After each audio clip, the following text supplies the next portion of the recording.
Have you ever said, "Where are you, God?" I mean, really, where are you, God? I am going through the worst season of my life, and you've just allowed it to get worse. Have you ever been in that situation? Well, let's look together at Acts chapter 28 as we approach today's Cornerstone connection. My name is Nate Carter, and I want to show you how God was there with Paul, even as bad turned to worse, turned to worst. And so as we finished up the last chapter, chapter 27, we literally have Paul holding on to driftwood. He's holding on to the remains of the ship that is shipwrecked and floating into shore. And once again, it would seem as though the gospel is at risk because Paul is near death.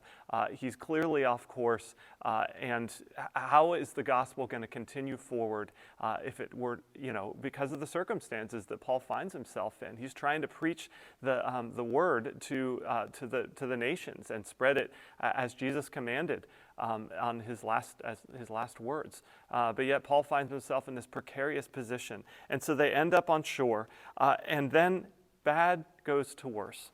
And we see in verse 3 what happens. As Paul gathered an armful of sticks and was laying them on the fire, a poisonous snake, driven out by the heat, bit him on the hand. I just want to stop right there. And I have this phrase that I say, "Oh, come on," right? When you're like, okay, I could handle it up to now, and it was hard enough, but oh, come on, how could you let this happen to me? So here's Paul has survived a shipwreck after knowing it was coming, warning the captain that it was going to happen, and then it happens. He floats in on his last breath of air, and then as he's trying to make a fire, a poisonous snake bites him.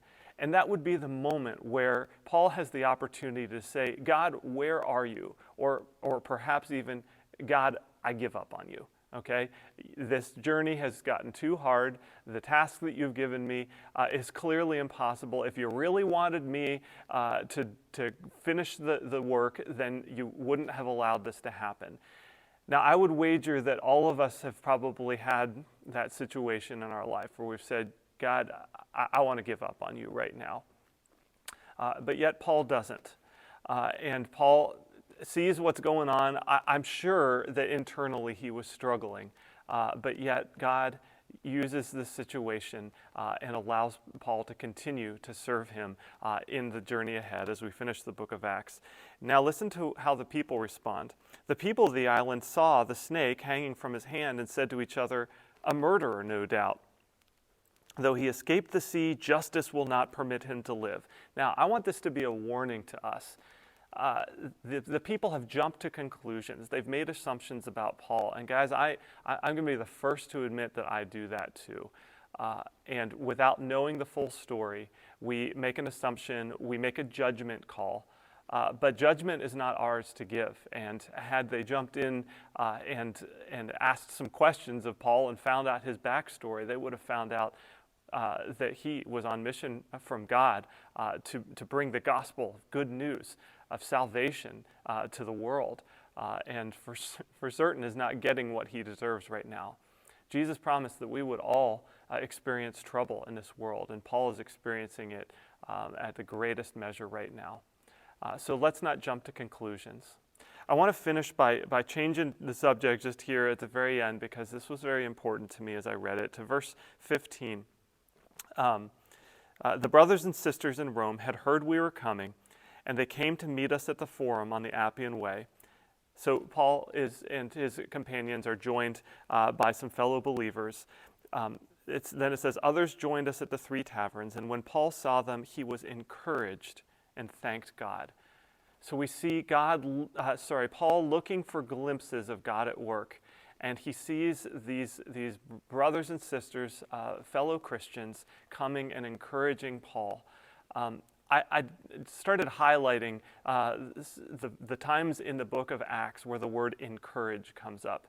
And many of the times it's Paul encouraging other believers. But in this case, the believers are encouraging Paul. Guys, wouldn't you admit Paul needs a little bit of encouragement right now?